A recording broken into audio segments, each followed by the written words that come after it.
ان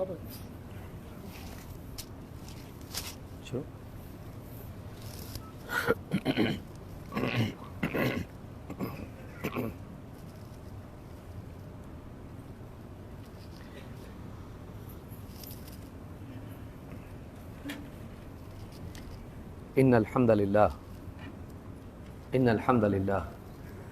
نحمده ونستعینه ونستغفره ونعوذ باللہ من شرور انفسنا ومن سیئات اعمالنا من يهده الله فلا مضل له ومن يضلل فلا هادي له واشهد ان لا اله الا الله وحده لا شريك له واشهد ان محمدا عبده ورسوله اما بعد فإن خير الحديث كتاب الله وخير الهدي هدي محمد صلى الله عليه وعلى آله وسلم وشر الأمور محدثاتها وكل محدثة بدعة وكل بدعة ضلالة وكل ضلالة في النار.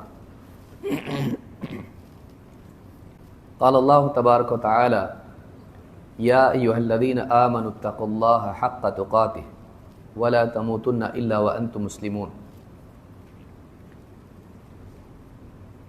فضیلت الشیخ مختار احمد مدنی حفظہ اللہ، موقر اہل علم، قریب و بعید سے آئے ہوئے میرے محترم دینی بھائیوں، نوجوان ساتھیوں اور قابل احترام ماں اور بہنوں، اللہ رب العالمین نے اہل ایمان کو اس بات کا حکم دیا ہے کہ انہیں موت آئے تو اسلام کی حالت میں، وَلَا تَمُوتُنَّ إِلَّا وَأَنْتُمْ مُسْلِمُونَ، تم نہ مرنا مگر اس حال میں کہ تم مسلم ہو۔ معلوم ہے کہ موت تک اپنے اسلام کی حفاظت کرنا لازم ہے۔ اس سے یہ بھی معلوم ہوتا ہے کہ موت تک اس بات کا امکان ہے کہ کچھ بات کہیں ایسی نہ ہو جائے جس سے ہمارا اسلام سلب ہو جائے، برباد ہو جائے، ٹوٹ جائے۔ جیسے وضو کرنے کے بعد وضو ٹوٹ سکتا ہے اور ٹوٹتا ہے، اسی طرح سے کچھ چیزیں ایسی ہیں جو اسلام لانے کے بعد بھی آدمی کے اسلام کو توڑ دیتی ہیں۔ اگر آدمی ایسی چیزوں کو نہ جانے تو بہت ممکن ہے کہ ایسی چیزوں میں وہ واقع ہو سکتا ہے، بلکہ زندگی بھر اس میں مبتلا رہ سکتا ہے۔ یہ کتنی بدقسمتی ہوگی کہ انسان مسلمان بھی ہو اور زندگی بھر کفر والا کام کرتا رہے، شرک والا کام کرتا رہے، ایسا کام کرے جو اسلام کو برباد کرنے والا ہو۔ لہٰذا ایک مسلمان کے لیے ضروری ہے کہ جہاں وہ اسلام کے دوسرے احکام جانے، طہارت، نماز، روزہ، صوم و صلاۃ اور اسی طرح سے حج اور زکوٰۃ، اسی طرح اسی کے ساتھ اس کو ایسی چیزوں کے بارے میں بھی جانکاری رکھنا چاہیے جو اس کے اسلام کو خراب کرتی ہیں۔ خیر کے ساتھ ساتھ شر کا جاننا بھی ضروری ہے تاکہ آدمی شر سے بچے۔ معروف کے ساتھ منکر کو جاننا بھی ضروری ہے تاکہ آدمی اس منکر کو روک سکے اور اپنے آپ کو اس سے بچا سکے۔ اور انہی میں سے یہ چیزیں ہیں جو 10 چیزیں ہمارے سامنے ہیں، جن میں سے 2 باتیں ہم نے دیکھی۔ ایک، اللہ کے ساتھ شریک کرنا، یہ بھی اسلام کو برباد کرتا ہے، اور دوسرے، اللہ تک پہنچنے کے لیے ایسے وسیلے اختیار کرنا جنہیں انسان معبود کا مرتبہ دے دے اور یہ عقیدہ رکھے کہ ان وسیلوں کے بغیر اللہ تک نہیں پہنچ سکتے، یا ان وسیلوں کو عبادت کا کچھ حصہ دے، اللہ کی عبادت میں سے کسی ایک عبادت میں بھی ان کو شریک کر لے، تو یہ اسی شرک کی فرع ہے جو انسان کے اسلام کو برباد کرتی ہے۔ ایک تو شرک کی صورت یہ ہے کہ آدمی سرے سے بت پرستی کرے، اس کو سبھی جانتے ہیں، لیکن یہ دوسری صورت عام طور سے مسلمانوں میں آ جاتی ہے کہ وسیلے کے طور پر وہ اللہ والوں کو اللہ کے ساتھ شریک کرتے ہیں۔ ان دونوں چیزوں سے بچنا اپنے اسلام کی حفاظت کرنا ہے۔ آج ہم تیسری چیز دیکھیں گے، اور اسی طرح سے وقت کی گنجائش رہی تو چوتھی چیز جو آدمی کے اسلام کو خراب کرتی ہے، شیخ الاسلام محمد ابن عبد الوہاب رحمہ اللہ فرماتے ہیں الثالث من لم يكفر المشرکین او شک فی کفرہم او صحح مذہبہم کفر۔ جو شخص مشرکین کو کافر نہ جانے، ان کی تکفیر نہ کرے، یا ان کے کفر میں شک کرے، یا ان کے مذہب کو، ان کے طور طریقوں کو، ان کے عقیدے کو، دین کو صحیح مانے، ایسا آدمی کافر ہو جاتا ہے۔ تین باتیں یہاں بیان کی، مشرکین کو کافر نہ جانے اور ان کے کفر میں شک کرے، یا پھر ان کے دین کو صحیح مانے، ایسا آدمی اسلام سے خارج ہو جاتا ہے۔ معلوم ہے کہ مسلمان کے لیے جہاں اللہ کو رب اور معبود ماننا ضروری ہے، وہیں یہ بھی ضروری ہے کہ وہ اللہ کے سوا جن کو پوجا جاتا ہے، جن کی عبادت کی جاتی ہے، ان کے معبود ہونے کا انکار کرے۔ جہاں وہ اسلام کو دین حق مانتا ہے، وہیں یہ بھی مانے کہ اسلام کے سوا اور کوئی دین نہیں جو طریق نجات ہو، اور مشرکین کو وہ کفر کرنے والا مانے، اللہ کے نزدیک وہ کافر ہیں۔ قرآن کریم میں اللہ رب العالمین نے مشرکین کو کفار قرار دیا ہے، اور کئی دلائل اس کے ہیں، جن میں سے ایک دلیل ہمارے سامنے ہے۔ اللہ تعالیٰ نے فرمایا قُلْ يَا أَيُّهَا الْكَافِرُونَ لَا أَعْبُدُ مَا تَعْبُدُونَ، اے نبی آپ کہہ دیجئے، اے کافرو، لا اعبد ما تعبدون، جن کی تم عبادت کرتے ہو میں ان کی عبادت نہیں کرتا۔ معلوم ہے کہ کچھ لوگ تھے جو کچھ اوروں کی عبادت کرتے تھے اللہ کے سوا، لیکن ان کو مخاطب کیا گیا تو ان کو کافر کہہ کے مخاطب کیا گیا۔ معلوم ہے کہ مشرک کافر ہوتا ہے۔ اللہ کے ہاں تقسیم دو ہی ہے، یا تو مومن یا پھر کافر۔ جتنے مشرکین ہوتے ہیں، جتنے منافقین ہوتے ہیں، یہ بھی اپنی اصل میں انجام کے اعتبار سے کافر ہوتے ہیں۔ مشرک شرک کا اقرار کرتا ہے، توحید کا انکار کرتا ہے، لہٰذا وہ توحید کا کافر ہوتا ہے۔ منافق ظاہر میں اقرار کرتا ہے، باطن میں انکار کرتا ہے، تو اعتقادی اعتبار سے وہ کافر ہوتا ہے۔ تو اپنے انجام کے اعتبار سے مشرک، کافر اور منافق سب کے سب کافر ہی ہوتے ہیں۔ تو یہاں پر مشرکین کو بھی کفار قرار دیا گیا ہے۔ اسی طرح سے نصارہ ہیں، عیسائی، اگرچہ ان کو اہل کتاب کہہ کے خطاب کیا گیا ہے، لیکن اپنے انجام کے اعتبار سے، اپنی حیثیت کے اعتبار سے وہ بھی کافر ہیں۔ اللہ تعالیٰ فرماتا ہے لَقَدْ كَفَرَ الَّذِينَ قَالُوا إِنَّ اللَّهَ هُوَ الْمَسِيحُ ابْنُ مَرْيَمَ، یقیناً ان لوگوں نے کفر کیا جنہوں نے کہا کہ اللہ تعالیٰ ہی مسیح ابن مریم ہے۔ وقال المسیح یا بنی اسرائیل اعبدوا اللہ ربی وربکم، جبکہ مسیح عیسیٰ علیہ السلام کی دعوت یہ تھی کہ اے بنی اسرائیل، اللہ ہی کی عبادت کرو، وہ میرا بھی رب ہے، تمہارا بھی رب ہے۔ انہ من یشرک باللہ فقد حرم اللہ علیہ الجنہ، یقیناً وہ شخص جو اللہ کے ساتھ شریک ٹھہرائے، اللہ تعالیٰ نے جنت کو اس پر حرام کر رکھا ہے۔ وَمَأْوَاهُ النَّارُ، اور اس کا ٹھکانہ جہنم ہے۔ وَمَا لِلظَّالِمِينَ مِنْ أَنصَارٍ، اور ظالموں کا کوئی مددگار نہیں۔ اس آیت میں اللہ تعالیٰ نے عیسیٰ علیہ السلام کو اللہ قرار دینے پر انہیں کافر قرار دیا ہے، کہ ان لوگوں نے کفر کیا جنہوں نے کہا کہ اللہ ہی مسیح ہے، جو عیسیٰ علیہ السلام کو اور اللہ کو ایک مانتے ہیں، تو ایسے لوگوں کو اللہ نے کافر قرار دیا۔ اسی طرح سے اللہ نے فرمایا لَقَدْ كَفَرَ الَّذِينَ قَالُوا إِنَّ اللَّهَ ثَالِثُ ثَلَاثَةٍ، یقیناً ان لوگوں نے بھی کفر کیا جنہوں نے کہا کہ اللہ تین میں کا تیسرا ہے۔ عیسائیوں کا عقیدہ ہے تثلیث، یا جس کو انگلش میں ٹرینٹی کہتے ہیں، کہ تین کو ایک مانتے ہیں، God the father, God the son, God the holy spirit, ان تینوں کو ایک مانتے ہیں۔ باپ، بیٹا اور روح القدس، یہ تینوں ایک ہیں اور تینوں الگ ہیں۔ یہ جو عقیدہ رکھتے ہیں، اللہ تعالیٰ نے فرمایا کہ ان لوگوں نے کفر کیا جنہوں نے کہا کہ اللہ تین میں کا تیسرا ہے۔ وما من الہ الا الہ واحد، حالانکہ بات یہ ہے کہ اس ایک معبود کے سوا کوئی اور معبود نہیں، یعنی اللہ کے سوا کوئی معبود نہیں ہے، معبود بننے کا حقدار نہیں ہے۔ وَإِن لَّمْ يَنْتَهُوا عَمَّا يَقُولُونَ لَيَمَسَّنَّ الَّذِينَ كَفَرُوا مِنْهُمْ عَذَابٌ عَلِيمٌ، اگر وہ اپنی اس بات سے باز نہیں آتے تو قریب ہے کہ اللہ کی طرف سے ان کو ایک جو کفر کرنے والے ہیں ان پر ایک دردناک عذاب آ جائے۔ یہاں پر بھی اللہ تعالیٰ نے انہیں کافر قرار دیا اور عذاب کی دھمکی دی۔ پچھلی آیت میں بھی انہیں کافر قرار دیا اور جہنم میں خلود کی وعید ان کو سنائی۔ اس سے معلوم ہوتا ہے کہ عیسائی جو عقیدہ رکھتے ہیں کہ اللہ تعالیٰ تین میں کا تیسرا ہے، یا اسی طرح سے عیسیٰ علیہ السلام اور اللہ کو ایک مانتے ہیں، ان کے بارے میں اللہ نے فرمایا کہ یہ کافر ہیں۔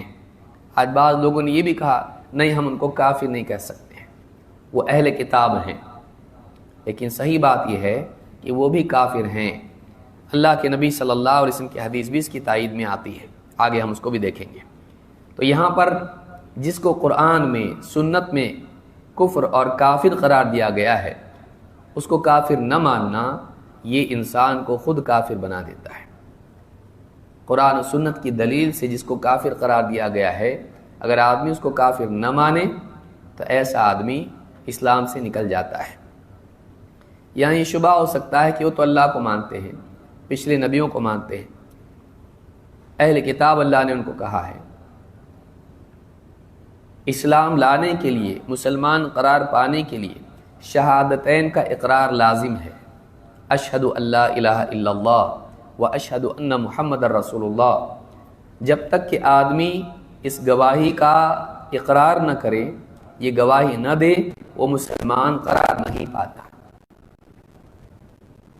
اسی لیے معاذ بن جبل رضی اللہ تعالیٰ عنہ کو جب آپ نے بھیجا تو اسی گواہی کے ساتھ بھیجا اہل کتاب کے پاس، کہا کہ سب سے پہلے تم انہیں جس چیز کی دعوت دو گے وہ اس بات کی گواہی کہ اللہ کے سوا کوئی عبادت کے لائق نہیں اور محمد صلی اللہ علیہ وسلم اللہ کے رسول ہیں۔ اگر انہیں مسلمان مانا جاتا تو انہیں ان دو چیزوں کی توحید کی گواہی، رسالت کی گواہی، اس کے لیے آمادہ نہیں کیا جاتا، آگے کی باتیں بتائی جاتی، لیکن انہیں بھی شہادتین کے اقرار کی دعوت دی گئی۔ تو معلوم ہی ہوتا ہے کہ جب تک کہ اس اقرار کو آدمی قبول نہیں کرتا ہے، اس بات کا اقرار نہیں کرتا ہے، وہ مسلمان نہیں ہوتا ہے، وہ مسلمان قرار نہیں پاتا ہے۔ مسلمان بننے کے لیے یہ دو گواہیاں ضروری ہیں۔ ہاں اگر مسلمان گھر میں بچہ پیدا ہوا ہے تو وہ مسلمان مانا جائے گا، کیوں؟ فَإِن كَانَا مُسْلِمَيْنِ فَمُسْلِمٌ، حدیث میں کہ اگر ماں باپ مسلمان ہوں تو بچہ بھی مسلمان ہوگا، اس کو بھی مسلمان مانا جائے گا۔ تو یہاں پر اہل کتاب کو بعض لوگوں نے کہا کہ ہم ان کو کفار نہیں کہہ سکتے، کافر نہیں کہہ سکتے، ہم کو غافل کہہ سکتے ہیں۔ نعمان علی خان جیسے لوگوں نے بات کہی ہے، تو غافل ہیں، لیکن ان کے لیے اللہ نے کفر کا بھی تو لفظ استعمال کیا ہے، ہم وہ چھوڑ کے غافل کیوں استعمال کریں؟ تو جب تک کہ آدمی اسلام قبول نہیں کرتا ہے مسلمان نہیں، اسلام قبول کرنے کے بعد وہ مسلمان ہوگا۔ غیاث ابن جعفر کہتے ہیں سمعت سفیان ابن عیینہ رحمہ اللہ یقول القرآن کلام اللہ عز وجل، سفیان ابن عیینہ رحمہ اللہ نے کہا قرآن اللہ عز وجل کا کلام ہے۔ من قال مخلوق فهو کافر، جو قرآن کو مخلوق کہیں وہ کافر ہے۔ ومن شک فی کفرہ فهو کافر، اور جو اس کے کفر میں شک کرے وہ بھی کافر ہے، یعنی اس بات کے کفر ہونے میں شک کرے وہ کافر ہے۔ تو جہاں کفر کرنا کفر ہے، کفر کو کفر نہ سمجھنا یا اس کے کفر ہونے میں شک کرنا، یہ بھی آدمی کو اسلام سے خارج کر دیتا ہے۔ معلوم نہیں بتوں کی عبادت شرک ہے کہ نہیں ہے، صاف ستھری آیتیں ہیں، اب آدمی شک کرے اس میں کہ یہ کفر ہے کہ نہیں ہے، اگر جہالت کی وجہ سے تو اور بات ہے، علم کے باوجود آدمی اس میں شک کرے، آدمی اسلام سے نکل جاتا ہے۔ لہٰذا یہ یاد رکھنا چاہیے۔ دوسری بات یہاں پر یہ ہے کہ قرآن میں بعض آیتیں ایسی آئی ہیں جن کی وجہ سے غلط فہمی کی وجہ سے آدمی دوسرے ادیان کی اباحت کی دلیل لیتا ہے. جیسے قرآن میں اللہ نے فرمایا لکم دینکم ولی دین، تمہارے لیے تمہارا دین، میرے لیے میرا دین. بعض لوگ اس سے دلیل لیتے ہیں، دیکھو ان کے لیے ان کا طریقہ ہے، ہمارے لیے ہمارا طریقہ ہے، سب مل کے رہو، اپنے اپنے دین پر رہو، چلتا ہے. اسلام میں اس کی بات نہیں ہے، اس آیت میں یہ نہیں ہے. ابن کثیر رحمۃ اللہ علیہ فرماتے ہیں ہذہ السورۃ سورۃ البراءہ، یہ سورت براءت والی سورت ہے، بیزاری کا اعلان اس میں ہے، اجازت نہیں ہے. من العمل الذی یعملہ المشرکون، اس عمل سے بیزاری ہے جو مشرکین کرتے تھے. وہی آمرۃ بالاخلاص فی، اور یہ سورت دین کے معاملے میں، عبادت کے معاملے میں اخلاص کی دعوت دیتی ہے، اس کا حکم دیتی ہے. فقولہ قل یا ایھا الکافرون شمل کل کافر علی وجہ الارض، اس میں جب قل یا ایھا الکافرون کہا گیا ہے، اس میں زمین پر کتنے کفار ہیں سب آ جاتے ہیں. ولکن المواجہین بہذا الخطاب ہم کفار قریش، اگرچہ اس کا خطاب کفار قریش سے ہے لیکن اس کے مخاطب سارے کفار اور مشرکین ہیں. تو اس میں براءت ہے، اس میں اجازت نہیں ہے. لکم دینکم ولی دین، اس میں یہ نہیں کہ تمہارے لیے تمہارا دین چلے گا، ہمارے لیے ہمارا دین ہے، یہ بات نہیں ہے. میں عبادت تمہارے بتوں کی نہیں کر سکتا، اب تمہارے جو جی میں آئے کرو. تو یہ براءت کے کلمات ہے، بیزاری کے کلمات ہے. انجام تم دیکھ لو گے، انجام تم دیکھ لو گے. یہ اس طرح کی بیزاری کے کلمات ہے نا کہ اجازت کے. جیسے اللہ تعالیٰ نے فرمایا وَإِن كَذَّبُوكَ فَقُلْ لِي عَمَلِي وَلَكُمْ عَمَلُكُمْ، اے نبی اگر یہ آپ کو جھٹلاتے ہیں تو آپ کہہ دیجئے میرے لیے میرا عمل ہے اور تمہارے لیے تمہارا عمل ہے. أَنْتُمْ بَرِيئُونَ مِمَّا أَعْمَلُ وَأَنَا بَرِيءٌ مِمَّا تَعْمَلُونَ، میں جو کر رہا ہوں تم اس سے بری ہو اور تم جو کر رہے ہو میں اس سے بری. یعنی یہ نہیں کہا جا رہا تم تمہارا عمل کرو میں میرا عمل کروں گا، نہیں، میں اس سے بیزار ہوں. جیسے تم میری دینداری سے، میری توحید سے بیزار ہو، میں تمہارے شرک سے بیزار ہوں. تو یہاں بیزاری کی بات کہی جا رہی ہے، ناپسندیدگی کی بات کہی جا رہی ہے، نفرت کی بات کہی جا رہی ہے کہ نہیں ہم اس کو پسند نہیں کرتے.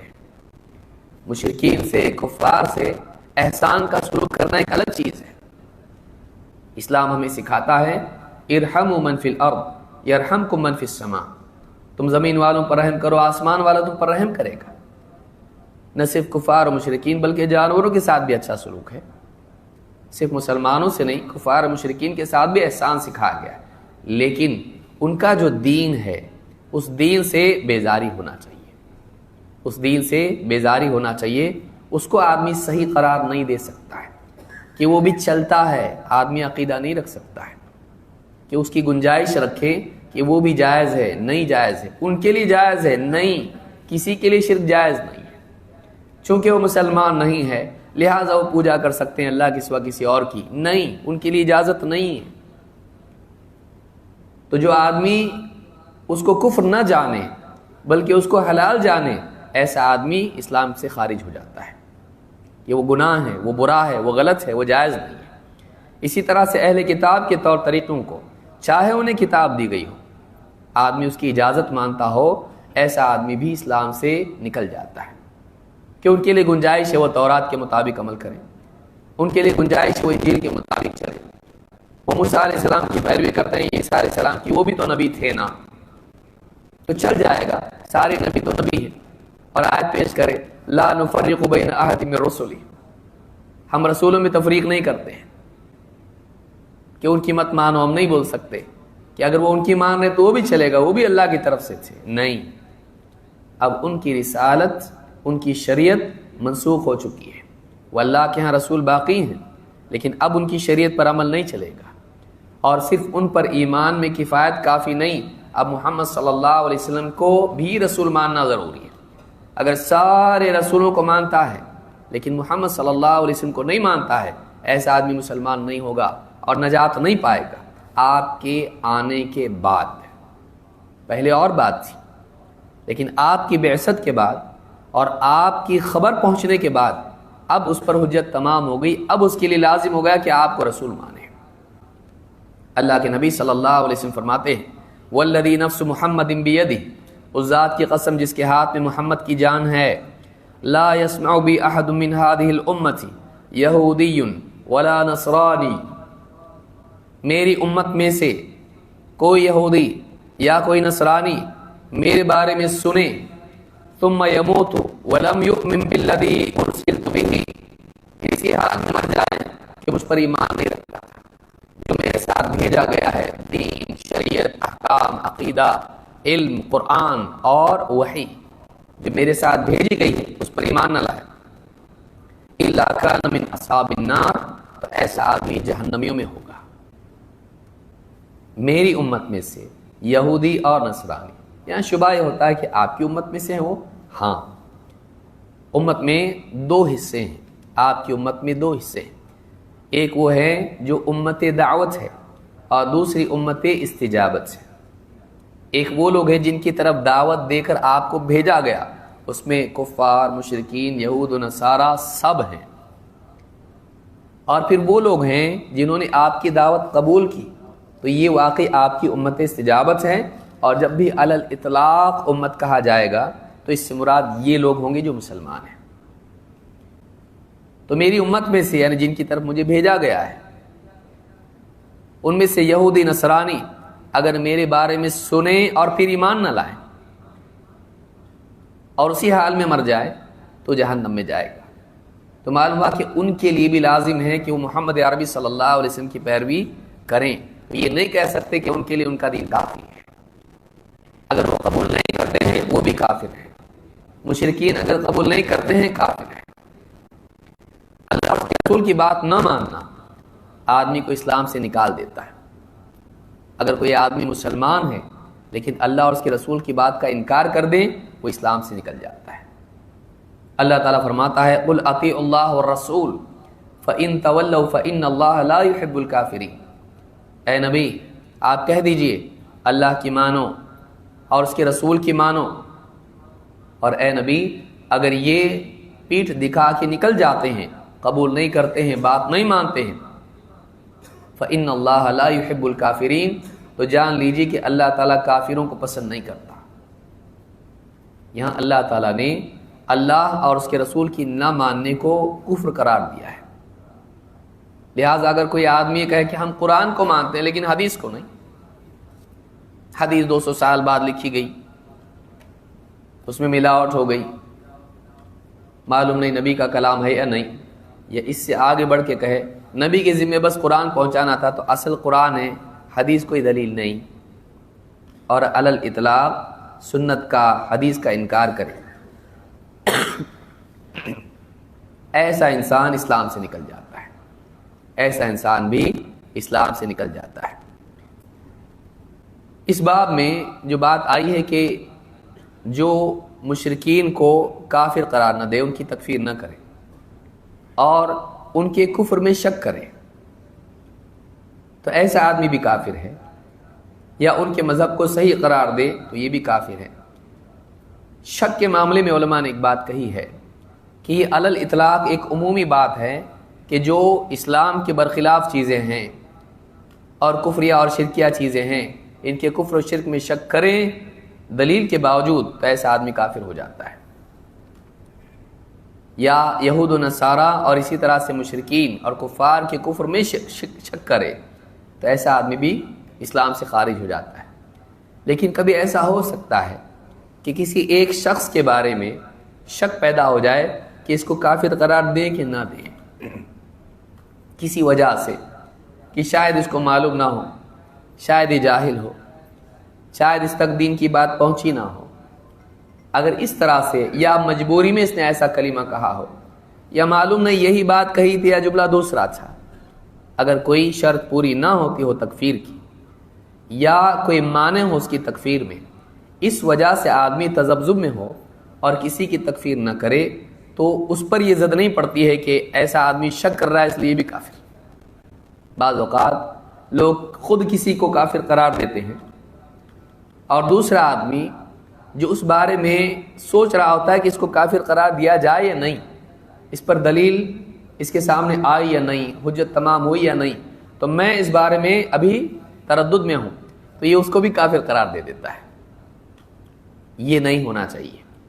اسی لیے شیخ سلیمان الرحیلی حفظ اللہ کہتے ہیں اما من لم یکفر معینا، لیکن وہ شخص جو کسی معین شخص کی تکفیر نہ کرے، اسپیسیفک کسی خاص شخص کی تکفیر نہ کرے، فلاں ابن فلاں، لظنہ انتفاء شرط او وجود مانع، اس گمان کی بنیاد پر کہ اس کو کافر قرار دینے کے اعتبار سے شرطیں پوری نہیں ہو رہی ہیں، یا اس کو کافر قرار دینے میں کچھ رکاوٹیں ہیں، ما اعتقادہ ان القول او الفعل کفر، اس اعتقاد کے ساتھ کہ یہ کام یا یہ بات کفر ہے، لیکن یہ آدمی اس کو کافر قرار دے یا نہ دے اس میں شک ہے اس کو، لدلالۃ الادلۃ علی ذلک، وہ اس کو کفر مانتا ہے، اس چیز کو، اس بات کو، اس کام کو دلیلوں کی وجہ سے، فہذا لا یکفر،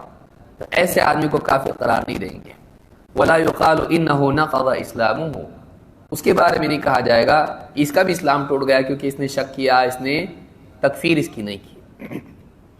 بعض اوقات لوگ اتنے جوش میں ہوتے ہیں، وہ جس کو کافر قرار دیتے ہیں چاہتے ہیں کہ ساری دنیا اس کو کافر قرار دے، وہ خود جلد باز ہوتے ہیں، اور پھر اگر کوئی دوسرا ان کی تکفیر نہ کرے تو اس کی بھی تکفیر کر دیتے ہیں، اور یہ سلسلہ تسلسل کے ساتھ چلتا چلا جاتا ہے کہ اگر تم کافر کو کافر نہ کہو تو تم بھی کافر، اور پھر تم کو کوئی کافر نہ کہے تو وہ بھی کافر، اور اس طرح سے وہ سارے لوگوں کو کافر بناتے چلے جاتے ہیں۔ یہ جلد بازی ٹھیک نہیں ہے۔ لہٰذا اگر کوئی عالم ایسا ہے کہ فلاں کے بارے میں وہ رک جائے کہ اس کے بارے میں مجھے معلوم نہیں ہے کہ اس تک حق پہنچا کہ نہیں پہنچا، اور میں اس کی تکفیر نہیں کرتا، تو اس کے اجتہاد کا احترام کرنا چاہیے، نہیں ہے کہ آپ اس کی بھی تکفیر کر دیں اس وجہ سے کہ آپ تکفیر کرتے ہو۔ تو یہ بھی بات یہاں یاد رکھنی ضروری ہے۔ تو تیسری چیز ہم نے دیکھی کہ جو مشرکین کو کافر قرار نہ دے، یا اہل کتاب جو شرک کرتے ہیں یا کفر کرتے ہیں ان کو کافر قرار نہ دے، تو ایسا آدمی بھی کافر قرار پائے گا۔ یہ بھی بہت اہم چیز ہے۔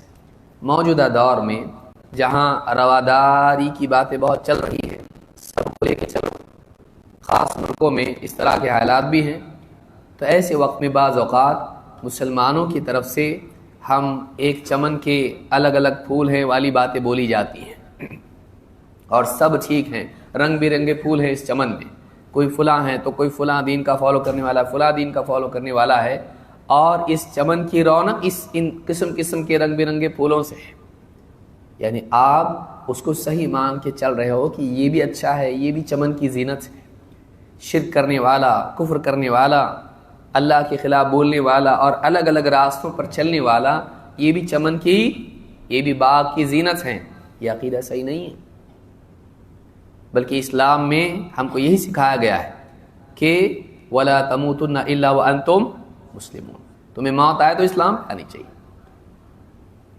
ان الدین عند اللہ الاسلام، دین تو اللہ کے نزدیک اسلام ہی ہے، یعنی قابل قبول دین تو اللہ کے نزدیک اسلام ہے۔ لیکن لوگوں کو خوش کرنے کے لیے اور نیتا بننے کے لیے بعض اوقات آدمی اس طرح کی رواداری کی باتیں کرتا ہے۔ سلوک میں رواداری اچھی بات ہے کہ آدمی لوگوں کے ساتھ اچھے سلوک کرے، ان کے ساتھ احسان کا سلوک کرے، یہ اپنی جگہ ہے، لیکن عقیدے میں، اصولوں میں غلط کو بھی صحیح کہے نہیں، غلط کو بھی ہم صحیح نہیں کہہ سکتے ہیں۔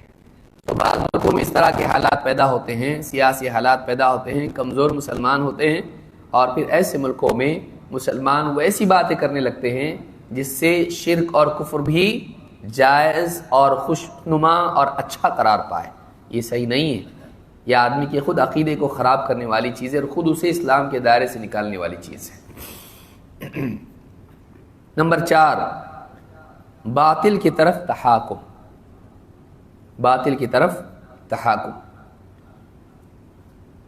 شیخ الاسلام محمد ابن عبد الوہاب رحمہ اللہ فرماتے ہیں، الرابع من اعتقد ان ہدی غیر النبی صلی اللہ علیہ وسلم اکمل من ہدیہ۔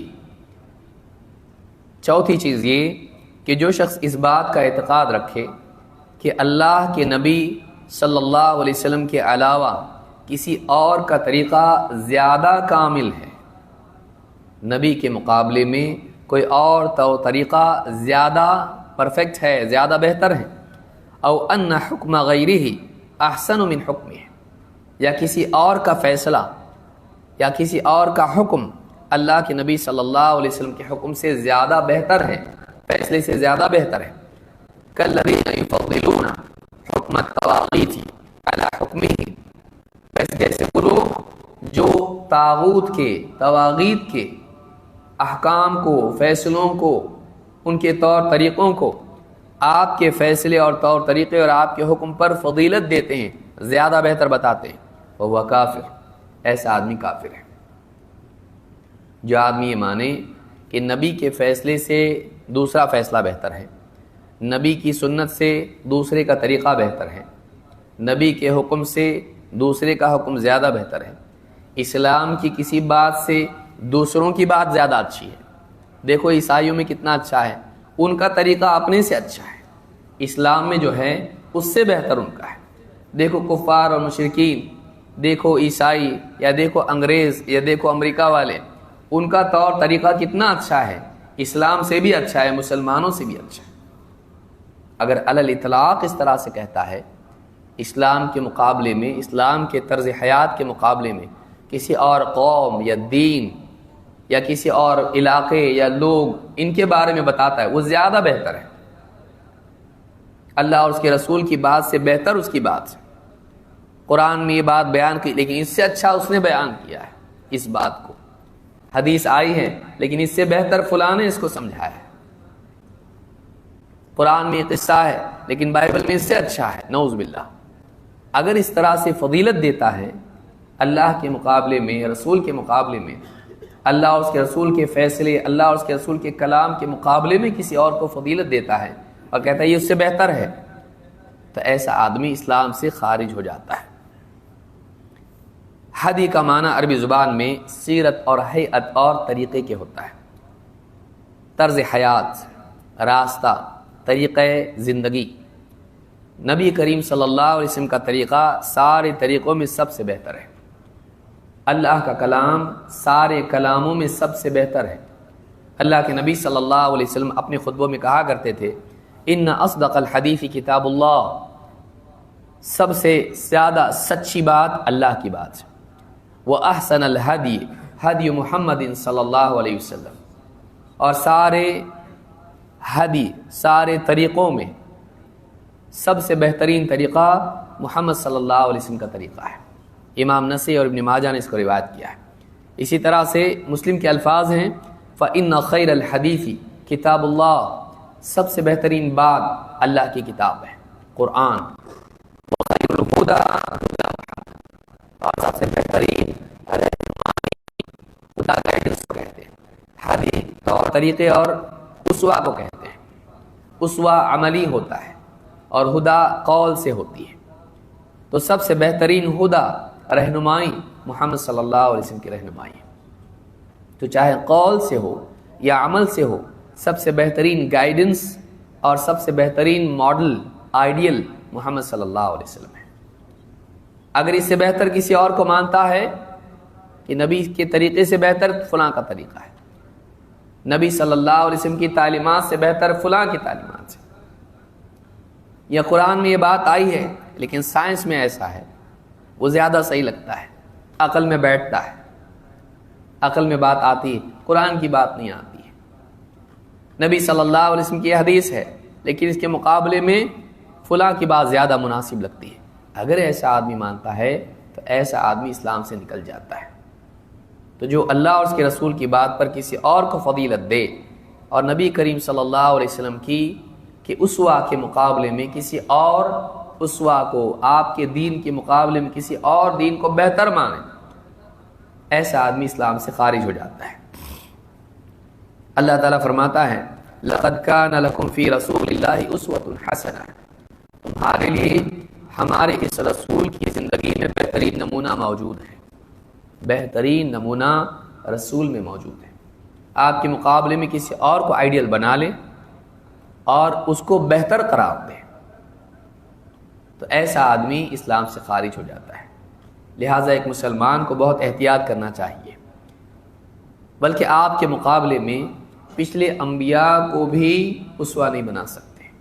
آپ کے مقابلے میں آپ کی سنت کو چھوڑ کے پچھلے کسی نبی کی سنت کو نہیں اپنا سکتے، تو دوسروں کا آپ غور کریں کیا مقام ہو سکتا ہے۔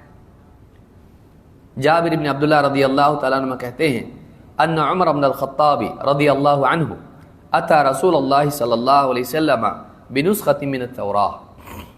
عمر بن خطاب رضی اللہ تعالیٰ عنہ اللہ کے رسول صلی اللہ علیہ وسلم کی خدمت میں حاضر ہوئے تورات کا ایک نسخہ لیے ہوئے۔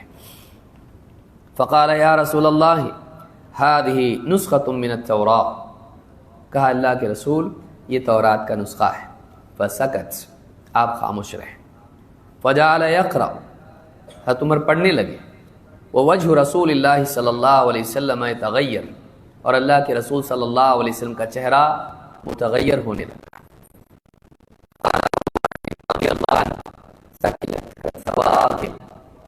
ابو بکر صدیق رضی اللہ تعالیٰ نے کہا گم کرنے والیاں تم کو گم کر دیں۔ ما ترى بوجہ رسول اللہ صلی اللہ علیہ وسلم، دیکھتے نہیں اللہ کے رسول صلی اللہ علیہ وسلم کے چہرے کی طرف۔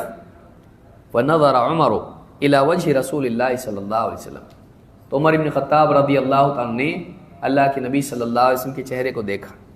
فقال، آپ کے چہرے پر غصے کے آثار دیکھے۔ فقال اعوذ باللہ من غضب اللہ وغضب رسولہ، اللہ کی پناہ اس بات سے کہ میں اللہ کو اور اللہ کے رسول کو ناراض کر دوں۔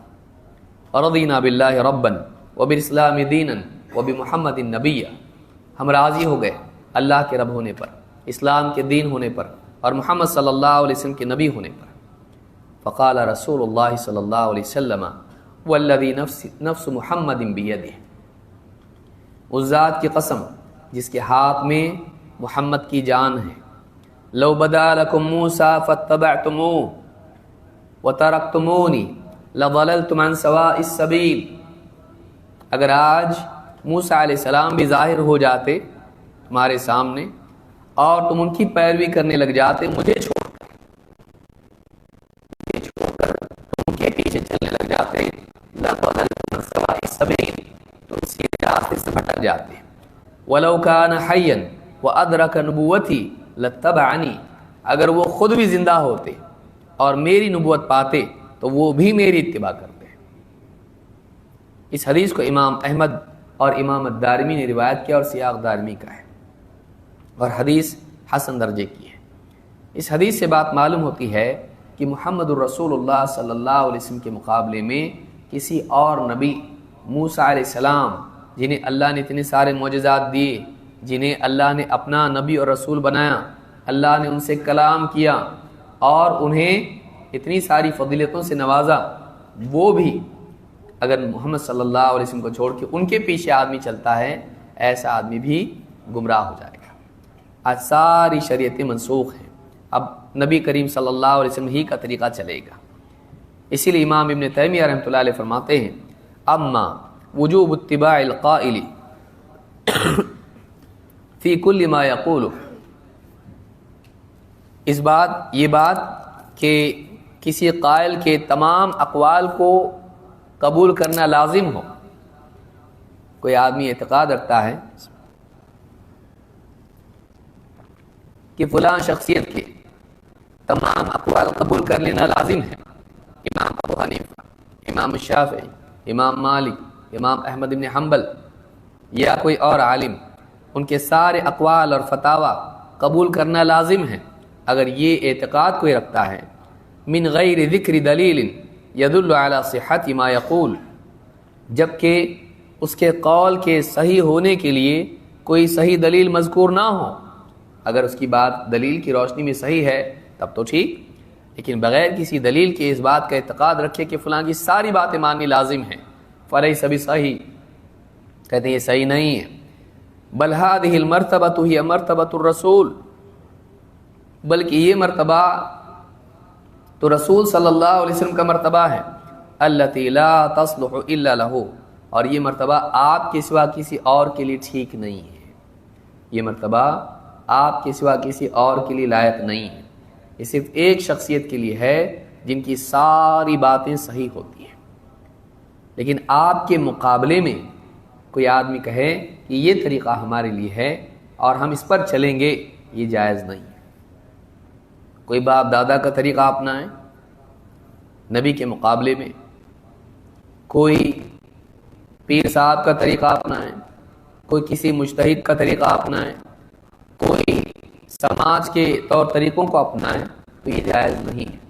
ہر آدمی کے لیے ضروری ہے کہ وہ کتاب و سنت کی پیروی کرے اور زندگی کے سارے معاملات میں رسول اکرم صلی اللہ علیہ وسلم کے طریقے کو اپنائیں۔ تو آپ کے برابر کسی کو ماننا بھی جائز نہیں، آپ سے بہتر ماننا، آپ کے طریقے سے بہتر ماننا اور اشد ہے۔ کوئی آدمی اسلام کے برابر کوئی دین ہے یہ نہیں مان سکتا ہے، اسلام سے بہتر ماننا اور زیادہ بھیانک ہے، اور زیادہ بھیانک ہے، بلکہ یہ اور بھی زیادہ ہلاکت والا ہے کہ اسلام میں یہ ٹھیک نہیں ہے، باہر ٹھیک ہے، کہ اس کو عیبدار مانے اور اسلام سے باہر کسی چیز کو صحیح مانے۔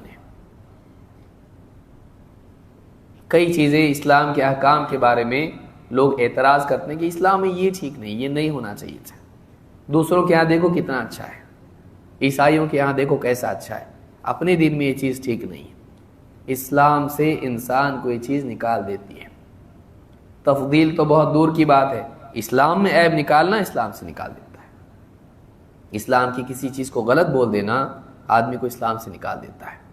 لہٰذا یہ بات یاد رکھنی چاہیے، نہ آپ کے برابر کوئی طریقہ مانے، نہ اسلام کے برابر کوئی دین مانے، بلکہ اس سے بڑھ کر یہ کہ اس کو تفضیل دے، اسلام سے بہتر مانے، اور اس سے بدتر یہ ہے کہ آدمی اسلام کو عیبدار مانے اور اس کو اچھا مانے، تو یہ آدمی کے لیے ہلاکت ہے اور اسلام سے خارج کرنے والی چیز ہے۔ اگر آدمی اسلام کے احکام کے مقابلے میں باپ دادا کے رسم و رواج کو ترجیح دیتا ہے تو یہ بھی کفر ہے۔ اللہ تعالیٰ فرماتا ہے وَإِذَا قِيلَ لَهُمْ تَعَالَوْا إِلَى مَا أَنزَلَ اللَّهُ وَإِلَى الرَّسُولِ قَالُوا حَسْبُنَا مَا وَجَدْنَا عَلَيْهِ آبَاءَنَا۔ مشرکین کا حال بیان کیا جا رہا ہے۔ اللہ تعالیٰ فرماتا ہے جب ان سے کہا جاتا ہے کہ آؤ اس علم کی طرف، اس وحی کی طرف جسے اللہ تعالیٰ نے نازل کیا ہے، اور آؤ رسول کی طرف، تو کہتے ہیں کہ ہمارے لیے کافی ہے وہی چیز جس پر ہم نے اپنے باپ دادا کو پایا، وہ جو باپ دادا کے طور طریقے ہیں بس ہمارے لیے وہی کافی ہے، کتاب و سنت پہ ہم نہیں آئیں گے، باپ دادا کے طور طریقے ہمارے لیے کافی ہیں۔ اولو کان آباؤہم لا یعلمون شیئا ولا یہتدون، کیا ایسے وقت میں بھی یہ باپ دادا کے پیچھے چلیں گے جب ان کے باپ دادا سرے سے کچھ علم نہ رکھتے ہوں یا ہدایت یافتہ ہی نہ ہوں؟ تو یہ مشرکین کا طریقہ ہے کہ وہ اللہ اور اس کے رسول کے مقابلے میں باپ دادا کے طور طریقوں اور ان کی تعلیمات کو ترجیح دیتے تھے۔ مسلمانوں کا طریقہ یہ نہیں ہوتا ہے۔ انما کان قول المؤمنین اذا دعوا الى الله ورسوله ليحكم بينهم ان يقولوا سمعنا واطعنا۔ ایمان والوں کا طریقہ جب انہیں اللہ اور اس کے رسول کی طرف بلایا جائے فیصلے کے لیے تو فوراً کہہ دیتے ہیں کہ ہم نے سنا اور ہم نے مانا، وہ کسی اور چیز کی طرف نہیں جاتے، بلکہ ایسے لوگوں کو اللہ تعالیٰ نے کافر قرار دیا ہے جو اللہ کے نبی صلی اللہ علیہ وسلم کے فیصلے پر راضی نہ ہوں، دل میں اس کے لیے مخالفت رکھتے ہوں۔ اللہ تعالیٰ فرماتا ہے فَلَا وَرَبِّكَ لَا يُؤْمِنُونَ حَتَّى يُحَكِّمُوكَ فِي مَا شَجَرَ بَيْنَهُمْ، نہیں، ہرگز نہیں، اے نبی وہ ایمان والے نہیں ہو سکتے جب تک کہ وہ آپ کو اپنے آپسی اختلافات میں فیصل تسلیم نہ کر لیں، جج، حکم، فیصلہ کرنے والا، فائنل اتھارٹی تسلیم نہ کر لیں۔ ثم لا يجدوا في انفسهم حرجا مما قضيت، پھر اس کے بعد ان کا حال یہ نہ ہو کہ وہ اپنے جی میں آپ کے فیصلے کے مقابلے میں کوئی حرج نہ پائیں، وَيُسَلِّمُوا تسلیما، اور پوری طرح سے آپ کے فیصلے کو تسلیم نہ کر لیں۔ اگر یہ تین کام نہ کریں تو مسلمان نہیں ہو سکتے، ایمان والے نہیں ہو سکتے۔ تین کام لازم ہیں۔ ایک، آپ کو فیصل مانیں، اس بات پر راضی ہوں کہ آپ جو فیصلہ کریں ہم تسلیم کریں گے، پیشگی طور پر آپ کے فیصلہ کرنے والا ہونے کی حیثیت کو تسلیم کر لیں۔ آپ کو فائنل اتھارٹی مانے، ہاں رسول جیسے بتا دیں ہم مان لیں گے، اپنا جھگڑا ختم۔ 2، فیصلہ سامنے آنے کے بعد، یہ تو ہوا فیصلے سے پہلے، فیصلہ جب سامنے آ جائے تو دل میں مخالفت نہیں ہونا چاہیے کہ اپنی مرضی کے مطابق فیصلہ نہ ہو، ہم نہیں مانتے، مرضی کے مطابق ہوا مانتے ہیں، نہیں، فیصلہ آنے کے بعد دل میں مخالفت نہیں ہونا چاہیے۔ نمبر 3، وَيُسَلِّمُوا تَسْلِيمًا، پوری طرح سے اس کو تسلیم کریں، میں یہ تو مانتا ہوں لیکن یہ نہیں مانتا، جزئی اقرار نہیں چلے گا۔ بعض اوقات ہوتا ہے نا آپ یہ بات تو ٹھیک ہے لیکن یہ ٹھیک نہیں ہے، پورا کا پورا ماننا پڑے گا، یہ نہیں کر سکتے ہیں کہ کچھ مانے کچھ نہ مانے۔ تو یہ تینوں چیزیں جب تک نہ ہوں کہ آپ کو فیصل مانے اور آپ کا فیصلہ اپنے خلاف بھی آئے تب بھی دل میں حرج محسوس نہ کریں، اور 3، آپ کے فیصلے کو تمام تر قبول نہ کریں، یہ 3 کام نہ کریں تو ایسا آدمی مسلمان نہیں ہو سکتا۔ کتنے لوگ ہیں یہ حدیث سمجھ میں نہیں آتی، ٹھیک ہے اصول حدیث کا ہے یا آپ کی عقل کا؟ آپ کی عقل کا ہے، اور بہت ساری چیزیں ڈاکٹر کی بھی سمجھ میں نہیں آتی، سائنسداں کی بھی سمجھ میں نہیں آتی، لیکن آدمی مانتا ہے اعتماد رکھتے ہوئے کہ پڑھے لکھے لوگ ہیں، صحیح ہوگا، ہم کو نہیں سمجھتا کیونکہ ہم اتنے پڑھے لکھے نہیں۔ علمہ شدید القویٰ، محمد رسول اللہ صلی اللہ علیہ وسلم، جن کو اللہ کی طرف سے سکھایا جاتا تھا، فرشتہ آگے آپ کو سکھاتا تھا۔ وَيُعَلِّمُهُمُ الْكِتَابَ وَالْحِكْمَةَ، آپ کتاب و حکمت کی تعلیم دیتے تھے، سمجھداری کے معلم تھے آپ کی بات تیری سمجھ میں نہیں آ رہی ہے، اللہ نے آپ کو سمجھداری کا معلم بنایا، اب تیرے پاس اتنی سمجھداری نہیں ہے تو آپ کی بات رد کرنے کی بجائے سمجھداری اس میں کہ تو اس کو قبول کر لے۔ لیکن آدمی کیا کرتا ہے، تھوڑا موڑا دنیا کا پڑھ لیتا ہے، پھر اللہ کے نبی صلی اللہ علیہ وسلم کی احادیث میں عیب نکالنا شروع کرتا ہے اور ان کا انکار کر دیتا ہے، کبھی کلی انکار کر دیتا ہے کہ ساری حدیثوں کا رد کر دیتا ہے، اور کبھی جزئی انکار کرتا ہے۔ جزئی انکار کیسا؟ پارشل ڈینائل، کیسے؟ یہ حدیث سائنس کے خلاف ہے، یہ حدیث عقل کے خلاف ہے۔ اور بہت مقدس انکار کیسا؟ یہ حدیث قرآن کے خلاف ہے، یہ حدیث اس کو خود سرے سے قرآن کا علم نہیں ہوتا ہے۔ انکار کرے گا عذاب قبر کا، اب عذاب قبر کیسا ہوتا؟ قرآن میں اللہ نے کیا کہا؟ مالک یوم الدین، بدلے کے دن کا مالک، تو بدلہ قیامت کے دن ہونے والا ہے، پھر دنیا میں قبر میں عذاب کیسے ہو رہا ہے؟ تو بدلہ یہاں مل رہا ہے۔ یہ حدیث قرآن کی سورہ فاتحہ، آپ سورہ فاتحہ بھی نہیں سمجھے اب تک، مولوی صاحب کو نہیں سمجھتا، ہر رکعت میں پڑھتے دیکھیے ہم لوگ کو سمجھتا ہے، اور حدیث کا انکار کر دیتا ہے صرف عقل کی بنیاد پر کہ بدلہ قیامت کے دن ملنے والا ہے اور قبر میں ملنا قرآن کی آیت کے خلاف ہے۔ سوال یہ ہے کہ اللہ تعالیٰ نے فرعون کو کیوں غرق کیا؟ ساری قوم نوح علیہ السلام سے لے کر آنے والی جتنی قومیں تھیں ان پر جو عذاب آیا، کیا ان کے گناہوں کی سزا نہیں تھی؟ تو قبر سے پہلے ہو رہا ہے، تو اگر قبر سے پہلے عذاب دیا جا سکتا ہے، گناہوں کی سزا دی جا سکتی ہے، تو قبر میں کیوں نہیں؟ لیکن عقل جب انسان کی کام نہیں کرتی ہے تو عجائبات وجود میں آتے ہیں، لیکن اکثر انکار حدیث اپنے عقل کی فوقیت اور گھمنڈ کی وجہ سے پیدا ہوتا ہے، اور ادھورا علم انسان کا بڑا دشمن ہے۔ تو بہت سارے لوگ آپ کو ملیں گے کہ جو حدیثوں کا انکار کرتے ہیں، اور ان میں ایک قسم کا کبر ہوتا ہے، اور وہ حدیثوں کو سمجھتے ہیں یہ ایرانیوں کی سازش ہے اور 200 سال بعد لکھی، اور کئی چیزیں اس طرح کی گھڑ لیتے ہیں، اور اللہ کے نبی صلی اللہ علیہ وسلم کی باتوں کو نہیں مانتے۔ یہ اس دور کے پڑھے لکھے جاہلوں کا طرز حیات ہے۔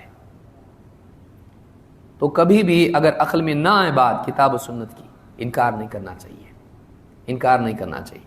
بعض اوقات آدمی مغربی ملکوں میں پڑھ لیتا ہے اور مستشرقین کے طور طریقوں سے اسلام کا مطالعہ کرتا ہے، اور پھر اسلام کی باتوں کا رد کرتا ہے، یا پھر ایک مقدس جذبہ لے کے آتا ہے مسلمانوں کے درمیان کہ اسلام کو ماڈیفائی کرنا ہے، مسلمانوں کو سدھارنے کی بجائے وہ کیا کرتا ہے؟ اسلام کو سدھارنے کی کوشش کرتا ہے۔ زمانے کے حساب سے اسلام کو بہتر ہونا چاہیے، یہ خود اپنی ذات میں اس بات کا اعتراف ہے کہ اسلام کافی نہیں ہے یا اسلام فالٹی ہے، یا موجودہ دور میں اسلام نہیں چل پائے گا، قیامت تک کے لیے ہے۔ اسلام قیامت تک کے لیے ہے۔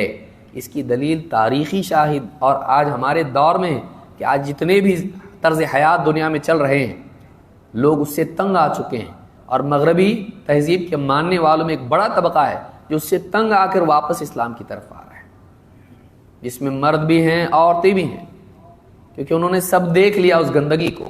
اب ان کو سمجھ میں آ رہا ہے کہ نہیں بھائی، اسلام ہی میں شرافت ہے، عزت سے اسلام کی طرف واپس آ جاؤ۔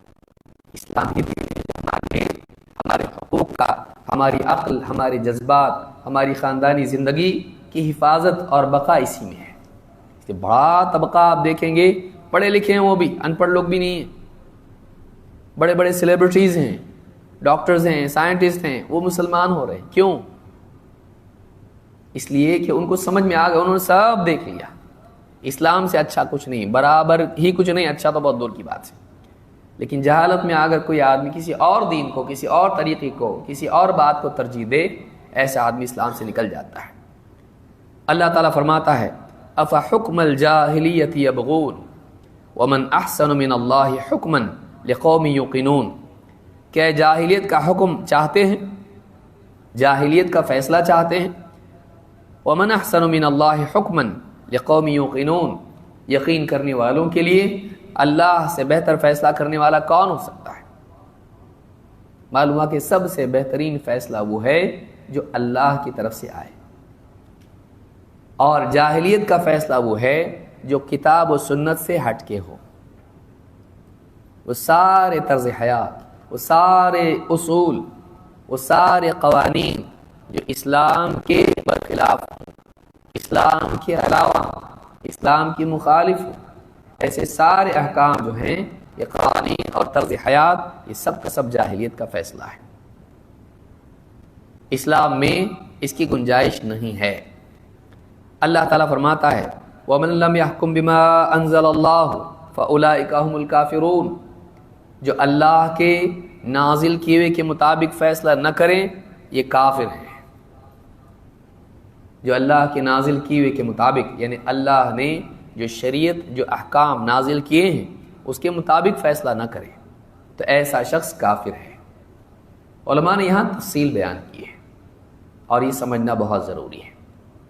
اگر اس مسئلے کو صحیح طور پر نہ سمجھا جائے تو آدمی دو میں سے ایک گمراہیوں میں مبتلا ہو سکتا ہے۔ ایسا شخص کسی کی بھی تکفیر کر دے گا، خاص کر کے حکومتوں کی تکفیر کا جو سلسلہ آج چل پڑا ہے انٹرنیٹ پر، مسلم حکام کو کافر قرار دینا اس وجہ سے کہ کسی مسئلے میں انہوں نے اسلامی تعلیم سے انحراف کیا یا اس کو نافذ نہیں کیا، فوراً ان کی تکفیر کر دینا اور پھر ان کے خلاف باغی بنانا لوگوں کو، یہ ایک فتنے کا دروازہ ہے۔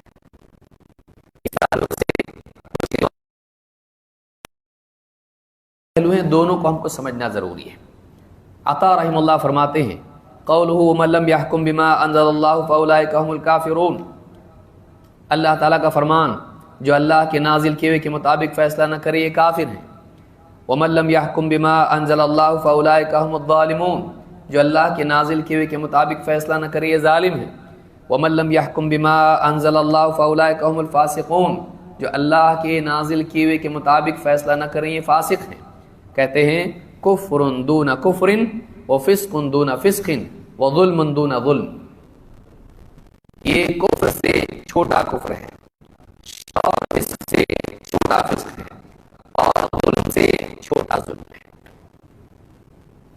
بڑا ظلم بھی ہوتا ہے ان الشرک لظلم عظیم، لیکن دوسرا اس سے چھوٹا ظلم بھی ہوتا ہے، فسق بھی ہوتا ہے۔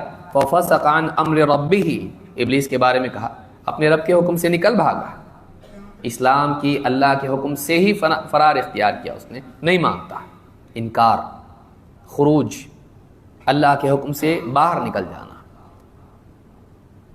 تو ایک فسق وہ بھی ہوتا ہے باہر نکل جانا، لیکن ایک چھوٹا فسق بھی ہوتا ہے گناہ کرنا۔ اسی طرح سے کفر، بڑا کفر بھی ہوتا ہے اور چھوٹا بھی۔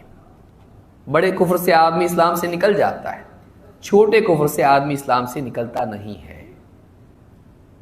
جیسے شرک ہے، بڑا بھی ہوتا ہے چھوٹا بھی ہوتا ہے، آدمی بتوں کی عبادت کرے، بڑا شرک ہے، اسلام سے نکل جاتا ہے۔ لیکن ریاکاری، اللہ کے نبی صلی اللہ علیہ وسلم نے اس کو الشرک الاصغر اور الشرک الخفی قرار دیا ہے، چھوٹا شرک، چھپا ہوا شرک۔ آدمی ریاکاری کرے، دکھاوے کے لیے نماز پڑھے، فوراً اس کو آپ اسلام سے نکال دیں گے؟ نہیں، اس نے شرک کیا لیکن چھوٹا شرک، اس سے اسلام سے نہیں نکل جاتا۔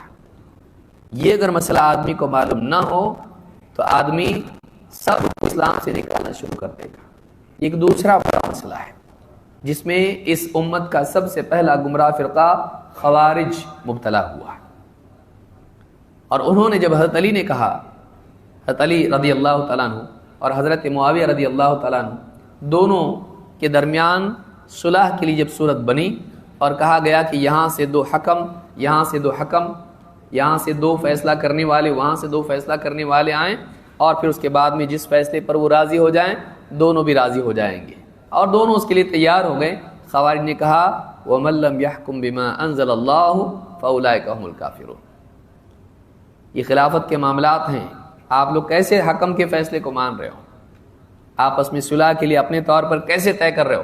ان کی بھی تکفیر، ان کی بھی تکفیر کر دی، حضرت علی کو کافر قرار دیا۔ تو اس طرح سے آدمی ان آیتوں کی بنیاد پر، آج بڑا طبقہ ہے جو دہشت گردی کے راستے پر چلا گیا ہے، اس کی شروعات تکفیر سے ہوتی ہے، وقت کے حکام کو کافر قرار دے دینا۔ طاؤس رحمہ اللہ فرماتے ہیں قال ابن عباس رضی اللہ عنہما انہ لیس بالکفر الذی یذهبون الیہ،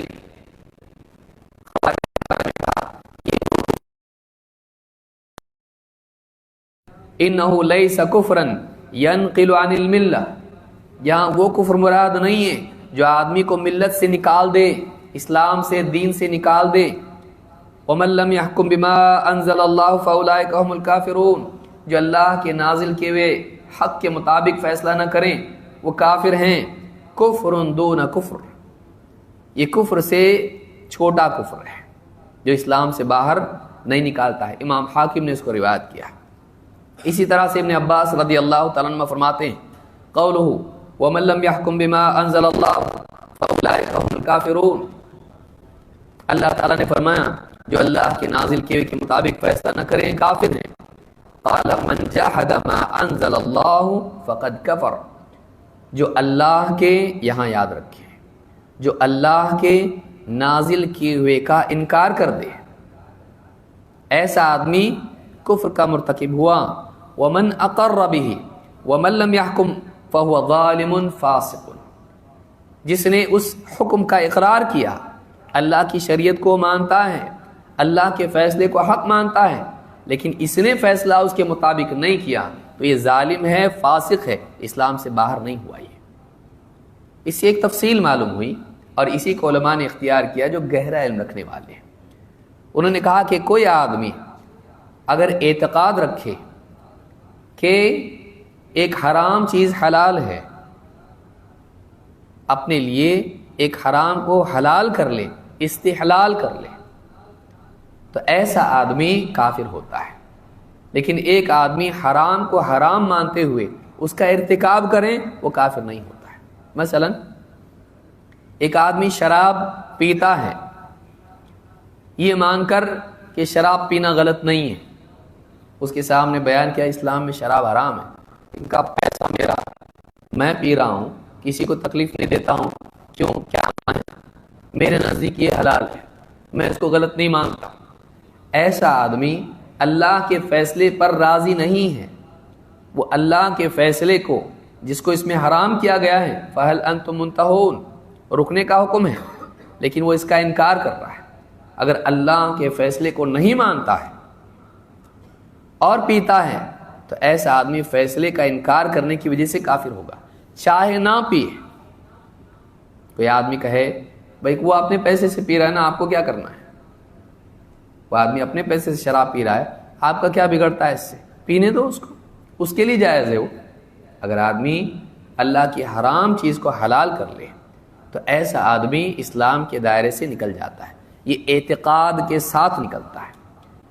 لیکن کوئی جج مانتا ہے یہ زمین اس کی ہے، یہ زمین اس کی ہے، اب اس کی زمین بھی اٹھا کے اس کو دے دی، کیا اس نے اللہ کے نازل کیے کے مطابق فیصلہ کیا؟ نہیں کیا۔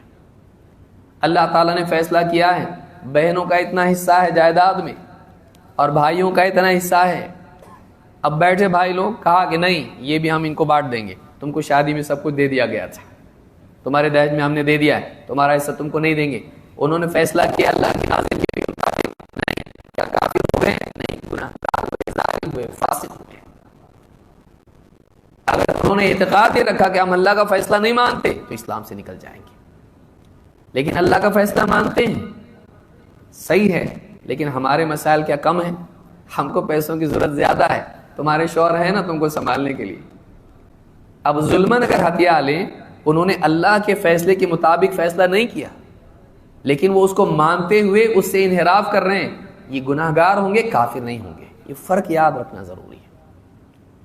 تو کوئی حاکم اگر ہے، اگر وہ فیصلہ کرتا ہے ایسا جو شریعت سے ہٹ کے ہو، وہ کافر نہیں ہوتا ہے، وہ ظالم و فاسق ہو سکتا ہے لیکن کافر نہیں۔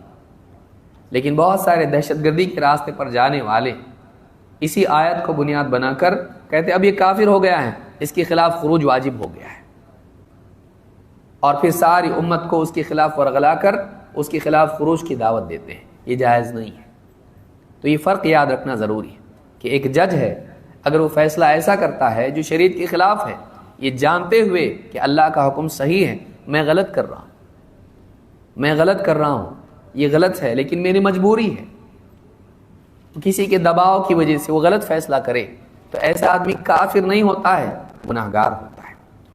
لیکن اگر وہ اس غلط کو صحیح مانتے ہوئے کرے کہ میرے لیے حلال ہے یہ، تو اگر استحلال کرتا ہے تب کافر ہوتا ہے۔ اس فرق کو یاد رکھنا ضروری ہے۔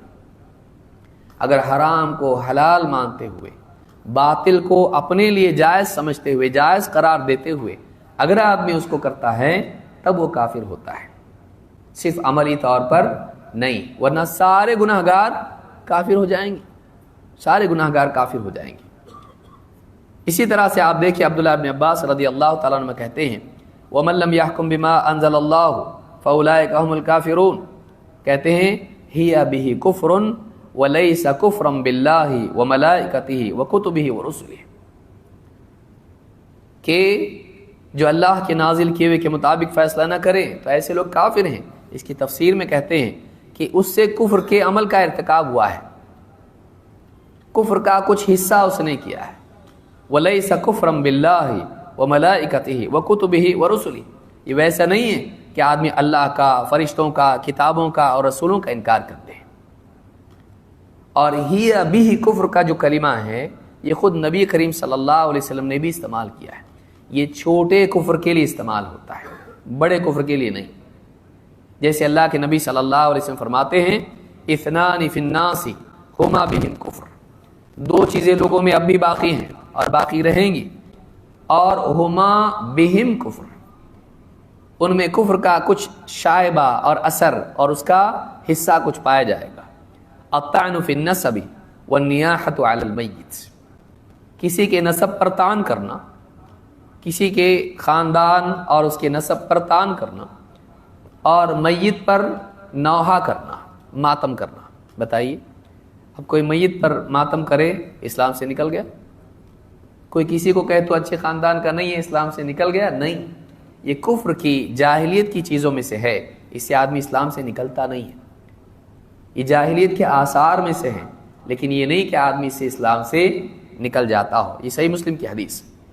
تو یہ بات بہت یاد رکھنے کی ہے کہ جہاں یہ ضروری ہے کہ آدمی اسلام پر، اسلامی احکام پر کسی اور دین کو، کسی اور طرز حیات کو ترجیح نہ دے، اس کے برابر نہ مانے، وہیں یہ بھی ضروری ہے کہ آدمی اس میں تفریق کرے کہ اگر کوئی شخص، کوئی جج، کوئی حاکم، کوئی فیصلہ کرنے والا اگر اعتقاداً صحیح کو صحیح، غلط کو غلط مانتا ہے، لیکن پھر کچھ کام ایسے کرتا ہے جو شریعت سے ہٹ کے ہوں، تو اس کی تکفیر نہیں کی جائے گی، اس کی تکفیر نہیں کی جائے گی۔ وہ گناہ تو ہو سکتا ہے لیکن وہ اسلام سے نکالنے والی چیز نہیں ہے۔ اسی لیے مجموع الفتاوی میں شیخ بن باز سے پوچھا گیا، ہل تبدیل القوانین یعتبر کفرا مخرجا من الملہ، کیا قوانین کو تبدیل کر دینا اسلام سے نکالنے والا کفر ہے؟ آپ نے فرمایا، شیخ بن باز کہتے ہیں اذا استباحھا، جب وہ اس کو اپنے لیے مباح قرار دے، اپنے لیے حلال کر لے، وحکم بقانون غیر الشریعہ، اور پھر شریعت کے علاوہ کسی قانون سے فیصلہ کرے، یکون کافرا کفرا اکبر، ایسا آدمی کفر اکبر کا مرتکب ہوا۔ اما اذا فعل ذلك لاسباب خاصہ، لیکن اگر وہ شخص فیصلہ کرنے والا اگر کسی خاص سبب کی وجہ سے ایسا کرتا ہے، کان عاصیا للہ من اجل رشوہ، رشوت کی وجہ سے اس نے غلط فیصلہ کر دیا، جج نے صحیح کو غلط کر دیا، غلط کو صحیح کر دیا، حقدار کو حق نہیں دیا، تو ایسا آدمی اللہ کا نافرمان ہوگا، کافر نہیں۔ او من اجل ارضاء فلان، یا فلاں کو راضی کرنے کے لیے اس نے اس کے حق میں فیصلہ دے دیا، بادشاہ کو خوش کرنے کے لیے قاضی نے کچھ فیصلہ دے دیا جو غلط فیصلہ تھا، تو ایسا فیصلہ کرنے والا گناہگار ہوگا، کافر نہیں۔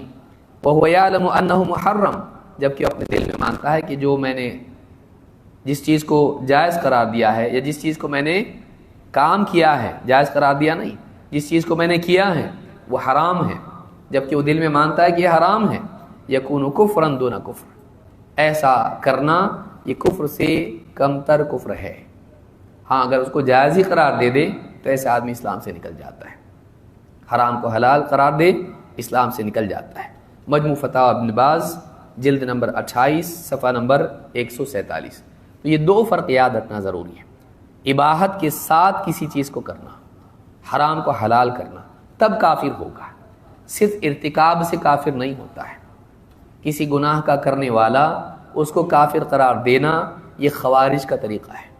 خوارج کا عقیدہ تھا کہ اگر کوئی آدمی کبیرہ گناہ کا ارتکاب کرتا ہے تو اسلام سے نکل جاتا ہے، اور معتزلہ یہ مانتے تھے کہ وہ اسلام اور کفر، ایمان اور کفر دونوں کے بیچ میں اٹک جاتا ہے، وہ منزلہ بین المنزلتین، ایسی حالت میں ہے کہ وہ مسلمان ہے، نہ وہ مومن ہے نہ کافر ہے۔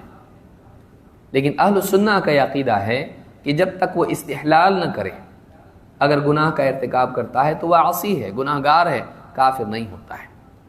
تو یہ اعتقاد بہت ضروری، ورنہ آدمی حکومتوں کو کافر قرار دے کر، حکام کی تکفیر کر کے، پھر جو علماء ان کے ماتحت ہیں ان کو بھی کافر قرار دیتا ہے۔ ویسے جیسے میں نے بتایا کہ جو کافر کے کفر میں شک کرے وہ بھی کافر، سارے علماء کافر، نعوذ باللہ۔ اور پھر یہ نوجوانوں کو بھڑکا کر حکومتوں کے خلاف کارروائیاں کرنے پر آمادہ کرتے ہیں۔ یہاں ایک سوال رہ جاتا ہے کہ کیا ایسے ملکوں میں جہاں اسلامی قوانین نہیں ہیں، کیا ایسے ملکوں میں وہاں کے قانون کی طرف رجوع کرنا جائز ہے یا نہیں، کیونکہ وہ اسلامی قانون تو ہے نہیں۔ تو علماء نے کہا کہ اگر مجبوری ہو کہ اس قانون کی طرف جانا پڑے اپنا حق لینے کے لیے، تو ایسی صورت میں اس قانون کی طرف رجوع کیا جا سکتا ہے اگر اس سے بڑا ضرر ہو، اس کے سوا کوئی راستہ نہ ہو، اور اس میں کسی اور کا حق لیتا نہ ہو۔ یعنی ایک تو شرط یہ ہے کہ اس میں یعنی یقینی طور پر اس کو ضرر ہو سکتا ہو، اس کی جگہ کوئی چھین لے رہا ہے، اس کی زمین چھین لے رہا ہے، تو اپنی زمین حاصل کرنے کے لیے اس قانون کی طرف جائے جو اسلامی قانون نہیں ہے، غیر اسلامی ملک ہے، تو وہ جا سکتا ہے۔ دوسرا یعنی وہ چیز ایسی نہ ہو کہ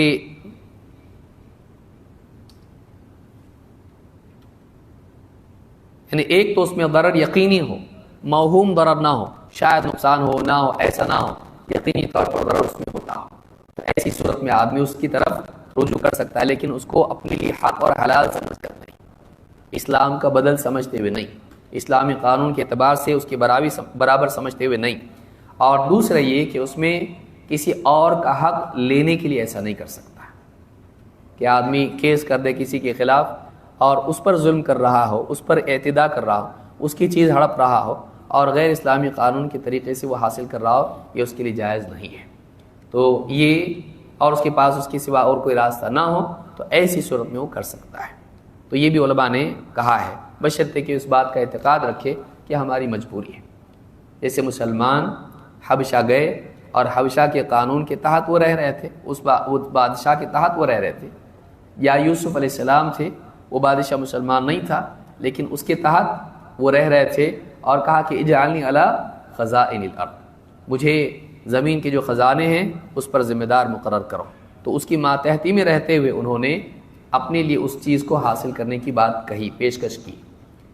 تو بعض علماء نے یا بعض لوگوں نے، ابو العلا مودودی یا سید قطب وغیرہ جیسے لوگوں نے سارے حکام کی تکفیر کی اور بلکہ ان کے تحت کام کرنے والوں کی بھی تکفیر کی یا ان کو گمراہ قرار دیا. تو یہ بہت بڑا نقصان امت میں پیدا کرتا ہے اور نوجوانوں کو خاص کر کے دہشت گردی کے راستے پر یا حکومتوں کے خلاف بغاوت کے راستے پر ڈالتا ہے، جس سے جان و مال کا نقصان ہوتا ہے اور اس سے امن و امان خراب ہوتا ہے. مسلمان نوجوانوں کو چاہیے کہ اس طرح کی تمام چیزوں سے وہ دور رہیں، جہاں بھی وہ ہیں اپنے دین پر جتنا ان کے لیے ممکن ہے عمل کرتے رہیں. حکام کے خلاف بغاوت کا راستہ صحیح نہیں ہے. یہ ہو سکتا ہے اگر غیر مسلم ملک بھی ہے، مسلمانوں میں سے علماء اور ذمہ دار قسم کے لوگ جو با اثر لوگ ہیں، اگر کوئی بات مسلمانوں کے حق میں اچھی نہیں ہے تو ان سے ملاقات کر کے ان تک اپنی بات پہنچا کے ان کو قوانین بدلنے پر آمادہ کر سکتے ہیں. لیکن پروٹیسٹ وغیرہ کرنا اور ان کے خلاف جارحیت والے اقدامات کرنا، اس سے مسلمانوں کو ہی نقصان ہوتا ہے، فائدہ کچھ بھی ہوتا نہیں. اس سے بڑھ کے یہ کہ مسلمان حکومتوں میں خفیہ طور پر سازشیں کرنا، حکومتوں کے خلاف لوگوں کو ورغلانا اور ان کے خلاف بھڑکا کر اس طرح کی چیزوں پر آمادہ کرنا کہ وہ خفیہ طور پر بغاوت کریں، خروج کریں، یہ جائز نہیں ہے. حکام سے مل کر ان کو نصیحت کرنا چاہیے. اگر وہ مانتے ہیں ٹھیک، نہیں مانتے ہیں ہماری ذمہ داری پوری ہو گئی اور ہم سے بہتر یہ علماء کرتے ہیں، ہم سے بہتر یہ علماء کرتے ہیں. لیکن مسلمانوں کو چاہیے کہ اپنے دائرے میں، اپنی زندگی میں، اپنے گھر کی حکومت کو تو ہم ٹھیک کر نہیں پاتے، اپنے گھر کا ماحول تو ہم ٹھیک نہیں کر پاتے، وہاں شریعت کا نفاذ نہیں کر پاتے، پوری دنیا میں شریعت کی نفاذ کی بات کرتے ہیں. تو ایسے اکثر لوگ جو سیاسی اسلام کو پیش کرتے ہیں یہ نقصان پہنچاتے ہیں. یہ نہ اسلام لا پاتے ہیں، نہ امن و امان باقی رکھتے ہیں، بلکہ لوگوں کی جان و مال کا، عزت کا بھی نقصان کرواتے ہیں. ایسی تحریکوں سے جو اسلام کے نام پر سیاسی تحریکیں ہیں، ان سے دور رہنا چاہیے. ہمیشہ بابصیرت علماء کی ماتحتی میں چلنا چاہیے جو آپ کو آپ کے دائرے میں رہ کر دین پر چلنا سکھاتے ہیں. اللہ رب العالمین سے دعا ہے کہ ہم کو ہر قسم کے انحراف سے بچائے، اور خاص طور سے یہ جو ہمارا دور ہے جس میں مسلمانوں کے سیاسی حالات بگڑ رہے ہیں اور مسلمان پریشان ہیں، بہت ساری ایسی تحریکیں ابھرتی ہیں جو مسلمانوں کو سیاسی اسلام کی دعوت دیتی ہیں اور مسلمانوں کے جان و مال کا نقصان کرتی ہیں اور نوجوانوں کو بھڑکا کے انہیں غلط راستے پر، دہشت گردی کے راستے پر ڈالتی ہیں. اللہ ہم سب کی حفاظت فرمائیں اور نوجوانوں کو اہل علم سے جڑے رہنے اور صحیح طور پر دین کی دعوت اور اپنی زندگی میں اس کا نفاذ کرنے کی توفیق عطا فرمائیں. اقول ھذا واستغفر اللہ لی ولکم.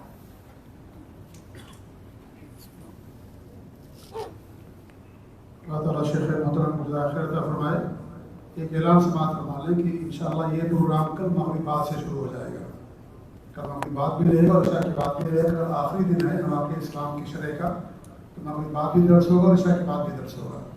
تو امید ہے کہ آپ سب لوگ انشاءاللہ مغرب کی نماز ہی پڑھیں گے اور شیخ کے روح سے فائدہ اٹھائیں. اللہ تعالیٰ شیخ کے فات فرمائے، اللہ تعالیٰ شیخ کو صحت اور تندرستی عطا فرمائے اور ہم سب کو شیخ کے علم سے فائدہ اٹھانے کی توفیق دے. آمین. جزاکم اللہ خیر. السلام علیکم و رحمۃ اللہ وبرکاتہ.